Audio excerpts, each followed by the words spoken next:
Welcome students. Let's continue the essay on saying please by A.G. Gardiner. See page number 16 and second paragraph. I should like to feature in this connection my friend the polite conductor. See here to feature means to tell.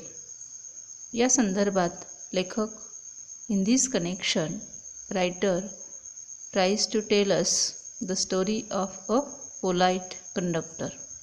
म्हणजे लेखक या ठिकाणी एका सौजन्यशील polite कंडक्टरचे उदाहरण आपल्याला देतात.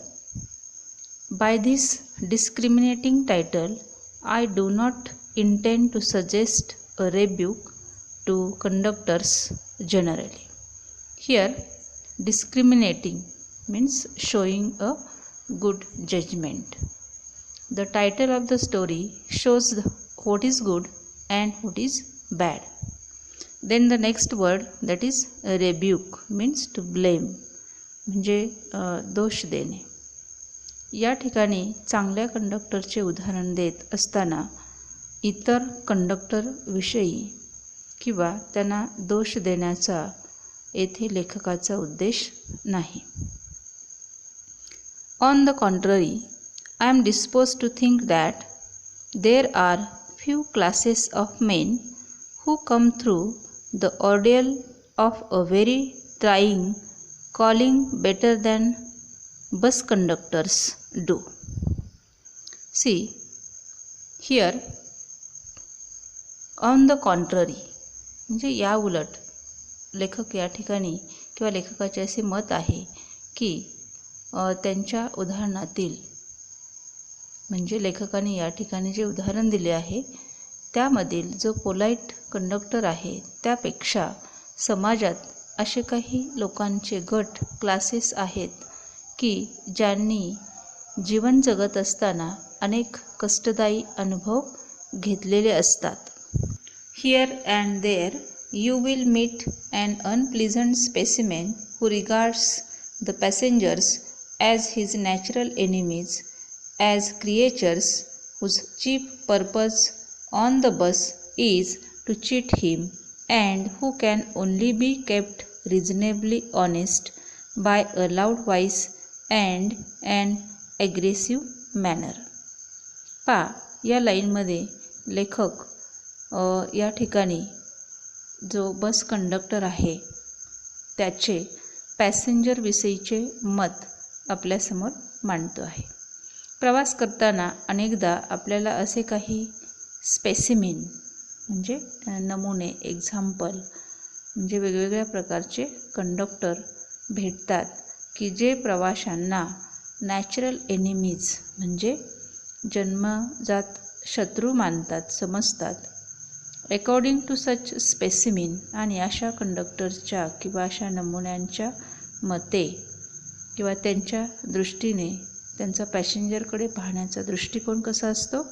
The purpose of passenger is to cheat them. त्यांना वाटतं की बसमध्ये येणारे हे पॅसेंजर आपल्याला फसवण्यासाठीच येतात आणि प्रवाशांना जर रिझनेबली ऑनेस्ट म्हणजे प्रामाणिकपणा शिकवायचं असेल तर अशा कंडक्टर्सच्या मते जर प्रवाशांना प्रामाणिकपणा शिकवायचं असेल तर काय केलं पाहिजे तर लाऊड व्हॉइस अँड ॲग्रेसिव्ह मॅनर्सचा वापर केला पाहिजे. But this type is rarer than it used to be, but such types of conductors are rare nowadays. I fancy the public owes much to the underground railway company, which also runs the buses, for insisting on a certain standard of civility in its servants and asking care that standard is observed. See, these lines tells us about writer's imagination. या ठिकाणी लेखक कल्पना करतात, imagine करतात. म्हणजे समजा ते असं मानतात की अंडरग्राऊंड रेल्वे कंपनी की जी बसेस पण चालवते, अशा कंपनीनं ठरवलं की त्यांचे जे कर्मचारी आहेत त्यांना सौजन्यपूर्ण आणि सभ्यता असणारी किंवा सभ्यतेची वागणूक द्यावी असा सर्वसामान्य जनतेचा आग्रह आहे. आणि and insisting a standard of civility in its servants, म्हणजे या रेल्वे कंपनीच्या कर्मचाऱ्यांमध्ये जर स्टँडर्ड सिव्हिलिटी आणायची असेल तर किंवा आणावी असा सर्वसामान्य जनतेचा आग्रह आहे. And taking care that standard is observed, म्हणजेच ते तसे वर्तन करतात की नाही याची काळजी पण घेतली जावी. लेखकाची ही कल्पना जी आहे ती कल्पना जर वास्तवात आली तर काय होईल बा. In doing this is not only makes things pleasant for the travelling public but performs an important social service. आणि जर असं झालं तर त्या ठिकाणी it provide pleasant things for the travelling public and performs an important social service. It is not, therefore, with any feeling of unfriendliness to conductors as a class that I pay a tribute to a particular member of that class. Here, to pay tribute means to give respect. इतर कंडक्टरविषयी unfriendly म्हणजे अपमानकारक भावना न बाळगता लेखक त्याच क्लासमधील एका मेंबरला respect देतात आणि त्याचा इन्सिडंट या ठिकाणी नॅरेट करतात. I first became conscious of his existence one day when I jumped on to a bus and found that I had left home without any money in my pocket. एकदा लेखक खिशामध्ये पैसे न घेताच प्रवासाला सुरुवात करतात. Everyone has had the experience and knows the mixed feeling which the discovery arouses. या ठिकाणी लेखक एकदा बसमध्ये असताना खिशात तिकिटाला पैसे नाही हे लक्षात आल्यानंतर लेखक म्हणतात प्रत्येकाला असे अनुभव येतातच. You are annoyed because you look like a fool at the best and like a knave at the worst. Here knave means dishonest, म्हणजेच अप्रामाणिक, लबाड. तुम्ही अशा वेळेस वैतागता, त्रस्त होता, कारण यू लुक लाईक अ फूल, या ठिकाणी आपल्याला मूर्खासारखं वाटतं. And also like a naive means dishonest वाटतं. You would not be at all surprised if the conductor eyed you coldly as much as to say, "Yes, I know that stale old trick. Now then, off you get." And even if the conductor is a good fellow and lets you down easily, you are faced with the necessity of going back and the inconvenience perhaps of missing your train or your engagement. Here म्हणजे अशा वेळेस आपल्याला काही गोष्टींचा त्रास होतो किंवा आपलं शेड्यूल त्या ठिकाणी बिघडतं. अशा वेळेस जेव्हा त्या बसमधील कंडक्टर शांतपणे आपल्याकडे पाहतो आणि बोलतो and says that he knows that stale old trick, म्हणजे आपली जणू ती जुनीच युक्ती आहे, सवय आहे असं तो बोलून दाखवतो.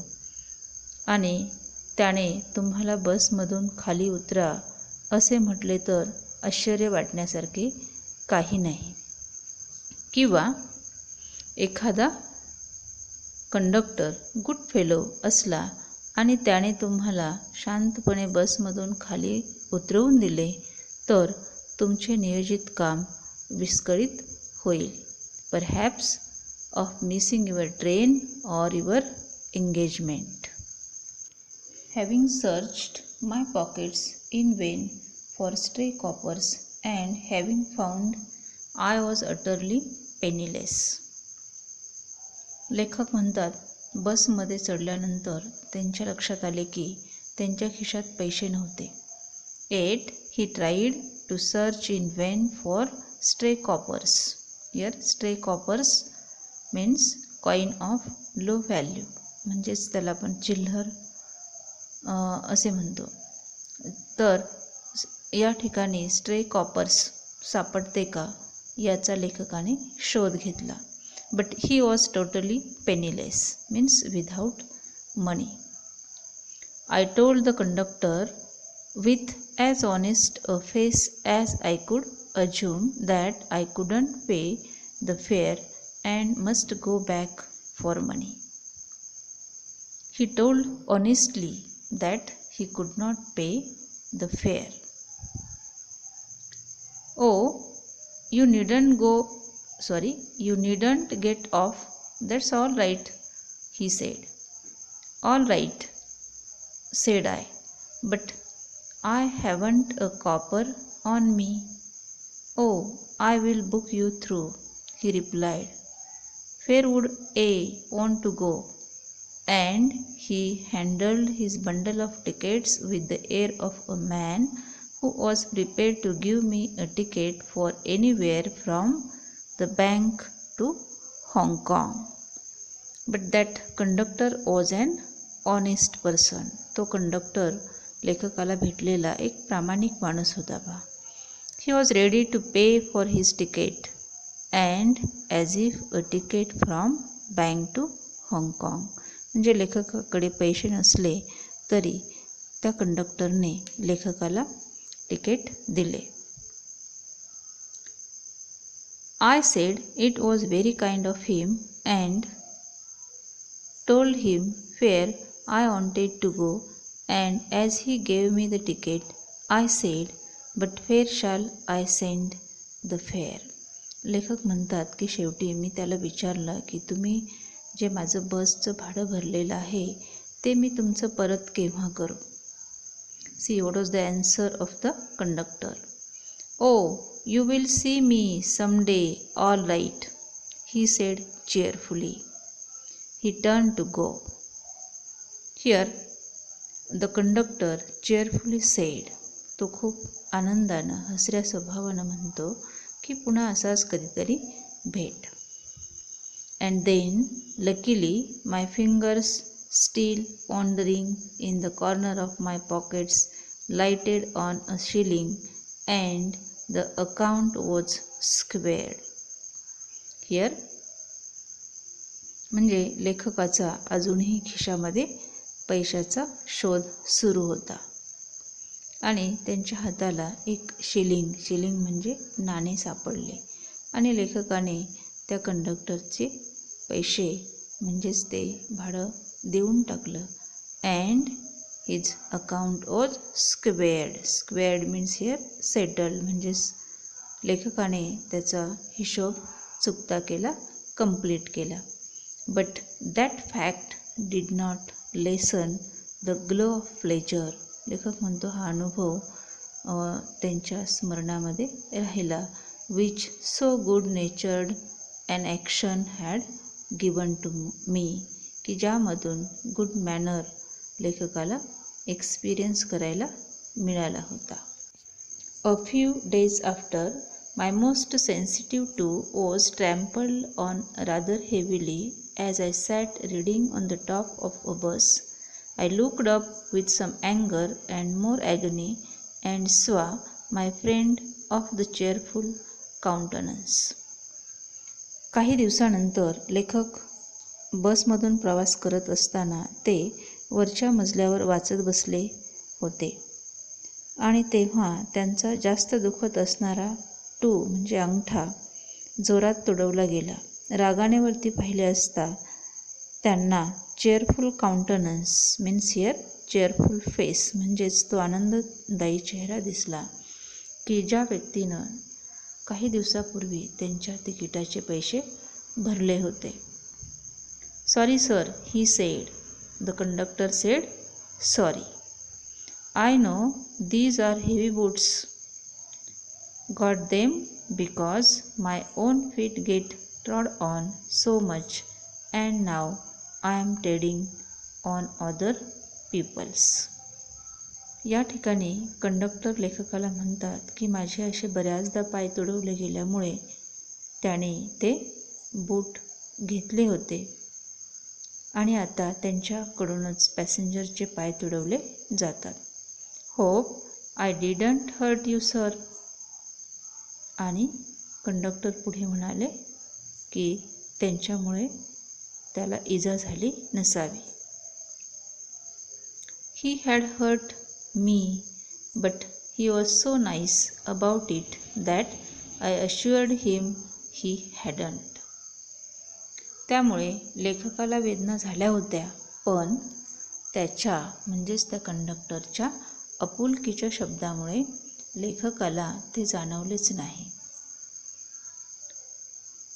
After this I began to observe him whenever I boarded his bus and found a curious pleasure in the constant good nature of his bearing. लेखक म्हणतात पुढे अनेक वेळा त्याच्या बसमधून त्याने प्रवास केला किंवा प्रवास करत असताना त्यांच्या सदैव चांगल्या वागण्याचा, त्या कंडक्टरच्या सदैव चांगल्या वागण्याच्या वृत्तीविषयी लेखकाला कुतूहल वाटत राहिले. ही seemed to have an inexhaustible fund of patience and a gift for making his passengers comfortable. जणू त्या कंडक्टरकडे संयमाचा अमर्याद इनएक्झॉस्टिबल असा अनलिमिटेड साठा होता. Unlimited fund of patience and a gift. Gift म्हणजे देणगी. कशाची देणगी होती? तर प्रवासांचा प्रवास आरामदायी कम्फर्टेबल व्हावा. I notice that if it was raining he would run up the stairs to give someone the tip. Tip म्हणजे सूचना. That there was room inside. लेखक म्हणतात की पावसाला सुरुवात झाली तर हा कंडक्टर वरती जाऊन लोकांना सूचना देत असे. कशाविषयी? Inside the place inside. With old people he was as considerate as a son and with children as solicitous as a father. म्हणजे वृद्ध व्यक्तींबरोबर तो मुलाप्रमाणे वागत असे आणि मुलांसोबत solicitous means caring or concern म्हणजे काळजीभाऊ. जसं फादर वडील मुलांची काळजी करतात तसं ते मुलांसोबत वडिलांप्रमाणे वागत असत. He had evidently a peculiarly warm place in his heart for young people. He had evidently a peculiarly warm place in his heart for the young people, and always indulged in some merry jest with them. merry jest म्हणजे या ठिकाणी थट्टा मस्करी करत ते तरुणांसोबत वागत असत आणि त्यांच्यासाठी म्हणजे तरुण व्यक्तीसाठी त्याच्या हृदयामध्ये एक प्रेमळ आपुलकीची जागा होती. If he had a blind man on board it was not enough to set him down safely on the pavement. He would call to bill that in front to wait while he took him across the road or round the corner or otherwise safely on his way. या ठिकाणी अंध व्यक्तीविषयी या कंडक्टरचं वर्तन कसं होतं हे आपल्याला या वाक्यांमधून पाहायला मिळतं. समजा अंध व्यक्ती जर खाली उतरत असेल तर तो रस्त्यावर सुरक्षित उतरला आहे एवढंच त्याचं काम नव्हतं, तर तो स्वतः त्याला रोड क्रॉस करेपर्यंत, त्यानंतर कॉर्नरपर्यंत तो पोहोचेपर्यंत किंवा त्याच्या रस्त्यापर्यंत पोहोचेपर्यंत तो बिलला त्या ठिकाणी थांबायला सांगत असे. In short, I found that he irradiated such an atmosphere of good temper and kindliness that a journey with him was a lesson in natural courtesy and good manners. थोडक्यात काय तर लेखकाचा कंडक्टर मित्र त्याच्या बसमध्ये गुड टेम्पर म्हणजे सुस्वभाव आणि काइंडलीनेस म्हणजे जिव्हाळ्याचे वातावरण निर्माण करत असे. म्हणून त्याच्यासोबतचा प्रवास हा सौजन्य आणि सद्वर्तन, कर्टसी अँड गुड मॅनर्स यांची शिकवण देत असे. Okay, see the remaining part in next video.